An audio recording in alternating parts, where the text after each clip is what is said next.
আসসালামু আলাইকুম, welcome to my daily blog. সেদিন সানি ডে দেখে একটু কমার্শিয়ালে গেছিলাম, টুকটাক একটু কেনাকাটা ছিল।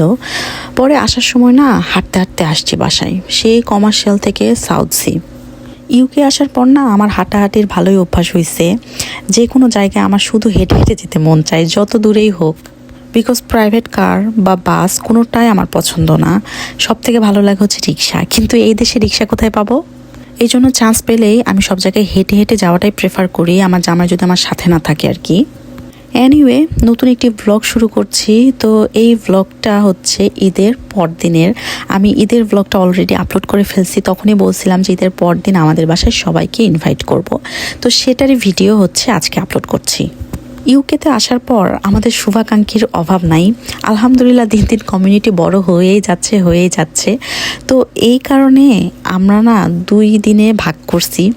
প্রথম দিন আমাদের এক পক্ষকে দাওয়াত করছি, দ্বিতীয় দিন আরেক পক্ষকে। কারণ এই দেশের বাসাগুলো না একটু কনজাস্টেড হয়, একসাথে অনেকগুলো মানুষকে আসলেই মানে ইচ্ছা থাকলেও ইনভাইট করা যায় না। এই কারণে আর কি এই বুদ্ধিটা বের করছি আমরা।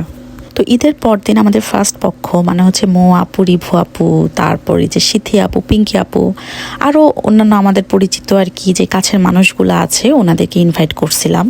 তো মেনিউ ঠিক করার সময় আমার মনে হলো প্রতিবার তো হচ্ছে মুরগির রোস্ট, পোলাও এইসব করি, তো এইবার না মুরগির রোস্টটা করব না, চিকেন দিয়ে অন্য কিছু রান্না করব আর রুই মাছের রোস্ট করব। তো রুই মাছের রোস্টের যে রেসিপিটা আমার পেজে আমি কিন্তু অলরেডি দিয়ে ফেলছি, আপনারা দেখছেন অনেকেই। আর চিকেন উইংস দিয়ে আমি রান্না করছিলাম যে ওই যে অনেকগুলা টমেটো দিয়ে পেশোয়ারি চিকেন না কি জানি বলে, আমি একদিন পেজে মনে আপলোডও করছি ওইটা। তো নতুন করে এটার আমি ফুল ভিডিও করি নাই এই কারণেই। আর রান্না করছিলাম হচ্ছে গরুর মাংস দিয়ে বুটের ডাল। আর নিপু আপু সবজি রান্না করছিল, পায়েস করছিল, তারপর আর কি করলো, হ্যাঁ গরুর মাংস রান্না করছিল। কাউকে দাওয়াত দিলে আমরা ইউজুয়ালি যা করি, আগের দিন গরুর মাংস রোস্ট বা অন্যান্য তরকারিগুলো অ্যাটলিস্ট রান্না করে রাখি। কারণ বাবুদেরকে নিয়ে একসাথে এতগুলা রান্না করা মানে খুবই টাইম কনজিউমিং আর অনেক ঝামেলার, দেখা যায় ঠিক টাইম মতো রান্নাও শেষ হবে না। বাট ওই দিন না আমরা সকাল 10টার সময় উঠে রান্না শুরু করছিলাম, বাট আলহামদুলিল্লাহ খুবই দ্রুত রান্না হয়ে গেছে। রান্না করতে করতে আবার না একটু আইসক্রিমও খাইলাম, ক্ষুধা লাগছিল। সকালে ঘুম থেকে উঠে কিছু আর খাই নাই, রান্নার মধ্যে ঢুকে পড়ছি। তো ভাবলাম যে আইসক্রিমটা খাওয়া যায়, অনেকদিন থেকে আইসক্রিম খাওয়া হয় না। আইসক্রিম খেয়ে আবার রান্নার মধ্যে ঢুকলাম। অবশ্য রান্না তখন অলমোস্ট শেষ, এই যে চিকেনটা হয়ে গেলে আমার রান্না শেষ আর কি। তো চিকেনের উপরে ওই দিন আমি এই যে লেবু এইভাবে গোল গোল করে কেটে দিয়ে দিছিলাম।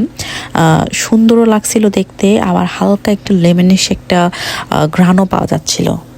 পরে একদম গোসল টোসল করে মেহমানরা যখন চলে আসছে তখন পোলাওটা বসাইছি। বিশাল বড় একটা পাতিল নিছি, সেই পাতিলে পোলাও বসাইছি। ও সার্ভ করার আগে কি কি রান্না হয়েছে সেটা একটু দেখে নেন। এই তো সবজি, চিকেন, তারপর এটা হচ্ছে রুই মাছের রোস্ট, তারপর বুটের ডাল দিয়ে গরুর মাংস, তারপর এখানে আছে গরুর মাংস।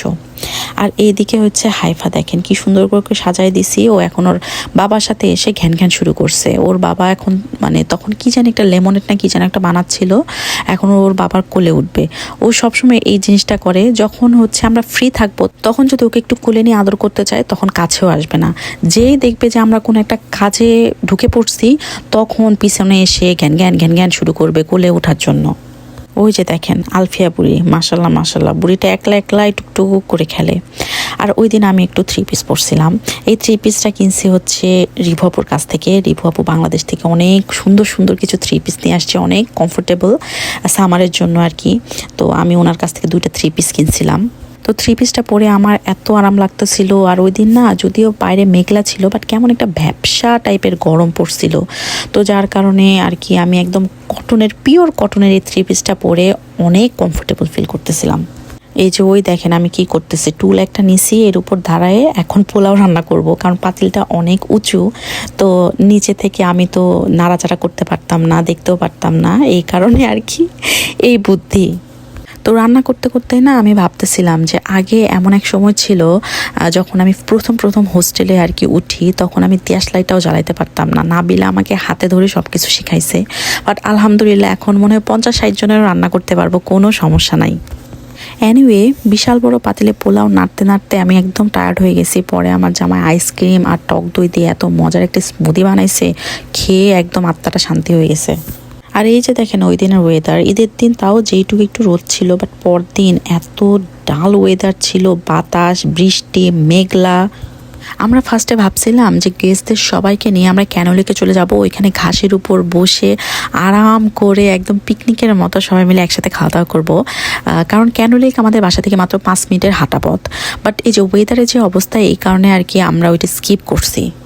আচ্ছা যাই হোক, এই তো মেহমানরা অলরেডি চলে আসা শুরু করছে। আর পিঙ্কিমণিকে দেখছেন, পিঙ্কিমণি আজকে একদম ব্লু ফেরি হয়ে আসছে।